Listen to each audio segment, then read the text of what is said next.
अस्सलाम वालेकुम, you are listening to Jawad Aslam. इस वीडियो में हम देखेंगे स्क्रीन यूटिल्स पैकेज को फ्लटर के अंदर। ठीक है, ये रिस्पॉन्सिव यूआईज बनाने के लिए यूज़ होता है। इसकी डेफिनेशन देखें। Package that helps in adapting your apps UI to different screen sizes and resolutions, making your layout responsive across various devices.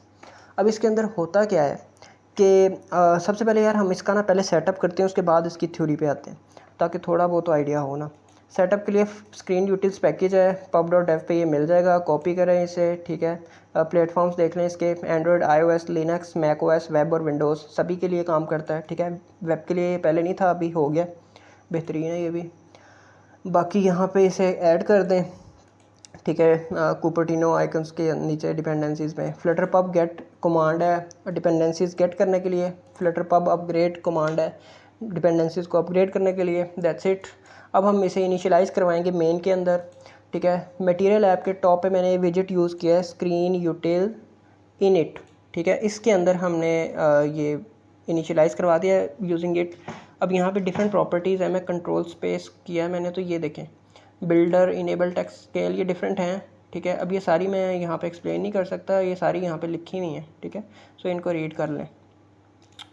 जो इम्पोर्टेंट है वो है हमारी डिज़ाइन साइज़।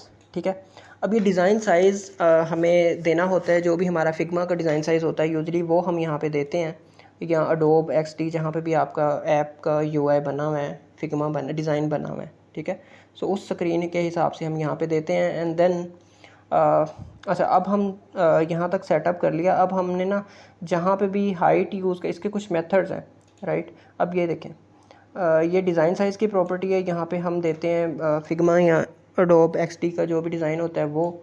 देन हमारे पास ये .h, ये जो है ये हाइट को स्केल अप और स्केल डाउन करने के लिए यूज़ होता है। ठीक है, बेसिकली ये करता क्या है कि रिस्पॉन्सिव कैसे करता है, वो ऐसे करता है। सपोज़ कि ये मेरे पास एक एग्जांपल है, ये हमारा एक डिज़ाइन है। ठीक है, फिग्मा का। ठीक है, यूजली फिग्मा ही हम यूज़ करते हैं। तो फिग्मा का ये डिज़ाइन है, उसकी डायमेंशंस ये हैं, 390 विड्थ है और 660 उसकी हाइट है। ठीक है, उस फिग्मा डिज़ाइन की स्क्रीन की। अब हमने अपना जो यूआई है वो इस हिसाब से डिज़ाइन कर दिया, मतलब कि ये जो डिज़ाइन हाइट है ये यहाँ पे ये दे दी हमने, ये मैंने तो डिफरेंट दी हुई है, लेकिन आपने ये इस हिसाब से जो फिग्मा में वो दे दी यहाँ पे। ठीक है, सो अब होगा क्या कि अब अगर कोई डिवाइस है जिस पे मेरा कोड रन हो रहा है या ऐप रन हो रही है, वो छोटी है उस डिज़ाइन साइज से। ठीक है, तो फिर क्या होगा कि ये जो सारी चीज़ें हैं ये छोटी दिखेंगी, मतलब कि हमारा जो यूआई है वो श्रिंक हो जाएगा, छोटा दिखेगा। ठीक है, सपोज़ कि यहाँ पे एक पेशेंट डिटेल्स लिखा हुआ है, ये टेक्स्ट विजेट है, इसको मैंने फ़ॉन्ट साइज़ दिया हुआ है 23। अगर डिवाइस साइज़ मेरा छोटा हो गया है तो ये हो सकता है 20 आ जाए। ठीक है, ये कम हो जाएगा, मतलब अब वो कम होगा क्या, वो उसके लिए होता है स्केलिंग फैक्टर। ठीक है, वो टेक्स्ट स्केलिंग फैक्टर होता है, वो विड्थ मतलब कि फ़ॉन्ट स्केलिंग फैक्टर बोलें। सो विड्थ स्केलिंग और हाइट स्केलिंग फैक्टर्स होते हैं, ये बेसिकली फाइंड होते हैं आपके, मतलब करते हैं ये फार्मूलाज हैं। मतलब डिवाइस की हाइट जिस पे रन हो रही है आपकी ऐप।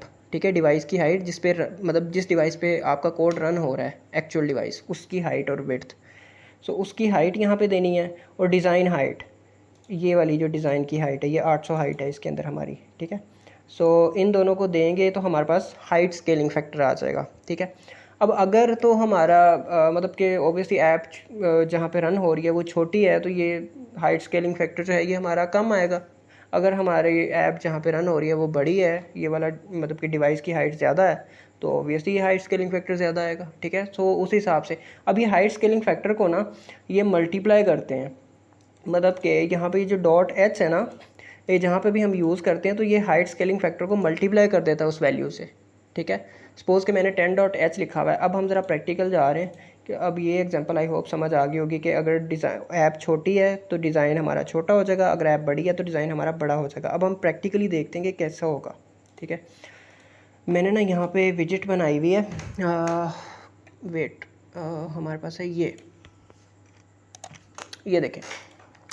अब इसके अंदर मैंने क्या किया है कि ये है हमारे पास मैंने विड्थ दी है .w, जहाँ पे भी मैंने विड्थ दिया है मैंने .w एक्सटेंशन का यूज़ किया है, जहाँ पे भी हाइट दिया है .h का यूज़ किया है, जहाँ पे भी रेडियस दिया है .r का यूज़ किया है, और जहाँ पे भी मैंने फ़ॉन्ट दिया है .sp का यूज़ किया है। ठीक है, अब ये जो एक्सटेंशंस है ना, ये उस टेक्स्ट स्केलिंग फैक्टर को मल्टीप्लाई कर देती हैं इस वैल्यू से, ठीक है।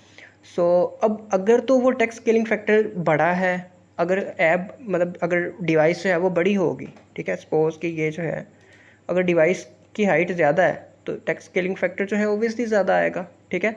सो हमारा यूआई जो है वो यहाँ पे ओबियसली जब वो मल्टीप्लाई होगी ज़्यादा वैल्यू यहाँ पे, तो ये 16 से मे बी 18 हो जाए, 19 हो जाए, ठीक है। सो अभी इसकी एग्जांपल हम देखते हैं। आई होप यहाँ तक यूज़ करना आ गया होगा कि मतलब जहाँ पे भी रेडियस देना है .r, विड्थ देनी है .w, हाइट देनी है .h, फॉन्ट देना है .sp, ये यूज़ करनी है। अब मैं आता हूँ यहाँ पे, अब ये मैंने प्रिंट की हैं कुछ चीज़ें। .sh जो है ये एक्चुअल हाइट देता है उस डिवाइस की, ठीक है, मतलब same like media Curie .off.context.size.height, ठीक है। सो 1.sh स्क्रीन की हाइट देगा जिस पे रन हो रही है, ठीक है। 1.sw विड्थ देगा एक्चुअल डिवाइस की जिस पे हमारी ऐप रन हो रही है। अब हम बात करते हैं स्केलिंग फैक्टर की, ये जो फाइंड हो रहा है। अब यार स्केलिंग फैक्टर का फार्मूला मैंने यहाँ पे आपको बता दिया कि ये है। अब इस फार्मूला में हम अपनी वैल्यूज़ पुट कर लेंगे। ये जो है ये हमारा बेसिकली ये डिज़ाइन था। अब इसके अंदर स्क्रीन 2 है, इसकी 390 और 800 इसकी डायमेंशन है, 390 विड्थ है, 800 इसकी हाइट है। तो मैंने उस हिसाब से इसको दिया है 390 और 800 डिज़ाइन साइज़, ठीक है, कि इस ऐप के लिए मैं डिज़ाइन कर रहा हूँ। अब अगर सपोज़ यहाँ पे मैं करता हूँ, मैं इसको ना क्लिक करता हूँ, ये ऐप पे मैंने रन किया हुआ है एमुलेटर पे, सॉरी, मैं क्लिक करता हूँ। अब देखें प्रिंट स्टेटमेंट्स का रिज़ल्ट देखें, और उसके बाद ये देखें एक्चुअल डिवाइस की हाइट क्या है 783, इस एमुलेटर की हाइट 783 है और विड्थ 392.7 है, ठीक है। और इसका विड्थ स्केलिंग फैक्टर जो है वो 1.0 है, हाइट स्केलिंग फैक्टर जो है वो 0.9 है, ठीक है। अब ये विड्थ स्केलिंग फैक्टर 1.0 कैसे है, क्योंकि हमें पता है कि विड्थ स्केलिंग फैक्टर का फार्मूला ये है कि ये डिवाइस की विड्थ जो है और डिज़ाइन की विड्थ। अब डिवाइस की विड्थ हमारे पास क्या है, मैंने यहाँ पे कैलकुलेटर ओपन किया है, डिवाइस की विड्थ है हमारे पास 392.7, यार क्या हो गया है, 392.7 डिवाइडेड बाय जो एक्चुअल हमारी डिज़ाइन की हाइट है 390, ठीक है। डिज़ाइन की हाइट हमारी ये है जो मेन में हमने दी हुई है, ये डिज़ाइन की हाइट है और 390 दिया था मैंने वो, तो इक्वल करता हूँ तो 1.006। सो यही हमारे पास है 1.006, ये विड्थ स्केलिंग फैक्टर है। अब जहाँ पे भी हमने .w यूज़ किया हुआ है ना, जहाँ पे भी हमने .w यूज़ किया हुआ है उस वैल्यू के साथ इसने उस विड्थ स्केलिंग फैक्टर को जो यहाँ पे हमारा आया है 1.006, इसको मल्टीप्लाई करके दिखाना है, ठीक है। अब ये देखो मैंने यहाँ पे दिया था 10 विड्थ दी थी मैंने, ठीक है। तो इसने क्या किया है, इसने 10.06 कर दिया, ठीक है। मतलब कि 10 को मल्टीप्लाई किया है इसके साथ 1.006, मल्टीप्लाई पे मैं 10 करता हूँ तो वैल्यूज़ देख लें, ये ले 10.06, ठीक है, 10.06।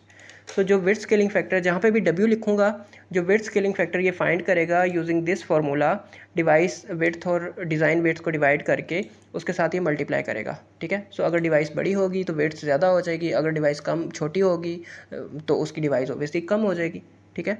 सो इसी तरह हाइट स्केलिंग फैक्टर है, रेडियस है, फ़ॉन्ट साइज़। अच्छा फ़ॉन्ट साइज़ के लिए इसने विड्थ स्केलिंग फैक्टर यूज़ किया हुआ है, ये देखिए।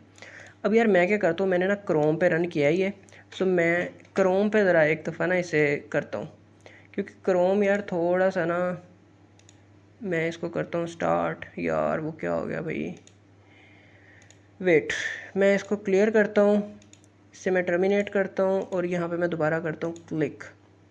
अब देखें, अब ये क्रोम पे रन किया था, क्रोम का जो है ना इसमें थोड़ा डिफ़र आ रहा है, वैल्यूज़ में थोड़ा डिफरेंस है, क्योंकि क्रोम का हमारा जो ये मैंने ओपन किया है टैब, ये थोड़ा मैंने डिफरेंट ओपन किया है, मतलब थोड़ा विड्थ ज़्यादा की हुई है इसकी। अब देखें, अब एक्चुअल डिवाइस की हाइट है 5, अब ये हमारा विड्थ स्केलिंग फैक्टर, ये हमारा हाइट स्केलिंग फैक्टर, हाइट कम है ऑब्वियसली तो कम आ रहा है।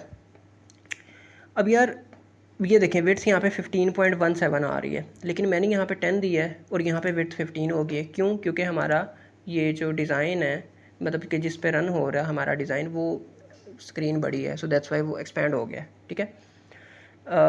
अब ये चीज़ जो है ना, फार्मूलाज ऑब्वियसली बताए हुए। अब यहाँ पे अगर मैं चेंज करता हूँ ना, मैं यहाँ पे 700 करता हूँ, तो यहाँ पे डिफरेंस देखिएगा, ये ले, मतलब कि बड़ा बड़ा थोड़ा दिखने लग गया। सपोज़ कि मैं यहाँ पे अगर 340 करता हूँ और यहाँ पे मैं 690 करता हूँ, मतलब अब क्या है कि डिज़ाइन साइज़ बहुत छोटा है और जहाँ पे हमारी ऐप रन हो रही है वो काफ़ी बड़ा है, स्क्रीन है उसकी। तो अब ये देखिएगा, ये देखें कितना बड़ा डिज़ाइन हो गया, ठीक है। सो अब ये थोड़ा ओवरफ्लो भी हो रहा है, राइट, ये ठीक है। अब इसी तरह अगर डिज़ाइन साइज़ हमारा बड़ा होता है हमारा जो एक्चुअल डिवाइस जिस पर रन हो रहा है कोड उससे, सो देन देखिएगा फिर हमारा जो यूआई है वो छोटा हो जाएगा। सपोज़ यहाँ पे मैं 700 करता हूँ विड्थ और हाइट मेरे ख्याल उसकी कुछ है, तो मैं यहाँ पे हाइट भी 800 कर देता हूँ, ठीक है। अब देखें, ये लें, मतलब कि ये देखें कितनी छोटी छोटी चीज़ें हो गई हैं कि हमारा जो डिज़ाइन साइज़ मैंने किया था वो इसके लिए किया था, जबकि जो एक्चुअल साइज़ है उसका वो छोटा है ऑब्वियसली। उसकी हाइट 772 है जबकि मैंने 800 दी है, और विड्थ उसकी 592 है, 592 मैंने 700 दी हुई है, ठीक है।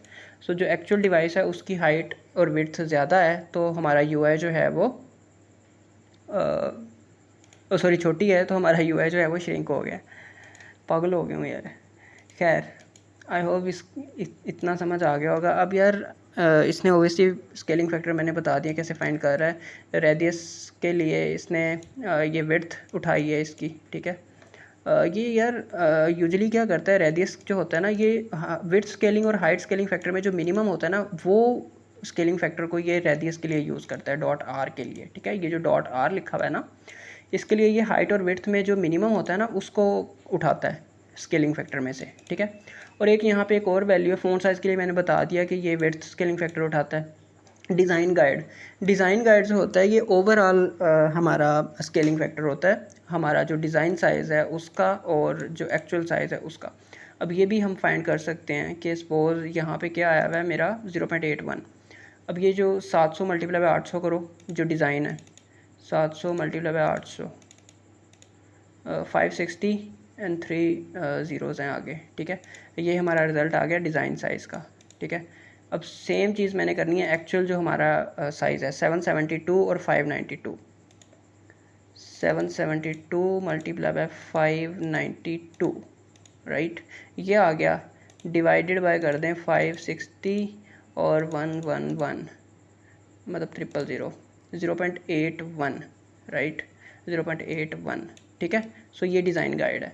ये ओवरऑल कितना डिफरेंस है आपके डिज़ाइन और एक्चुअल जो स्क्रीन डिज़ाइन है उसका, ठीक है। तो उसके लिए ये ऐसे फाइंड होता है। आई होप ये समझ आ गया होगा कि कैसे ये इंक्रीज़ और डिक्रीज़ हो रही हैं वैल्यूज़। स्केलिंग फैक्टर पकड़ता है और वो उसको मल्टीप्लाई कर देता है वैल्यू के साथ, जो भी वैल्यू हमने दी हुई है, ठीक है। बाकी हम नेक्स्ट वीडियोज़ में देखेंगे इसे, और दैट्स इट।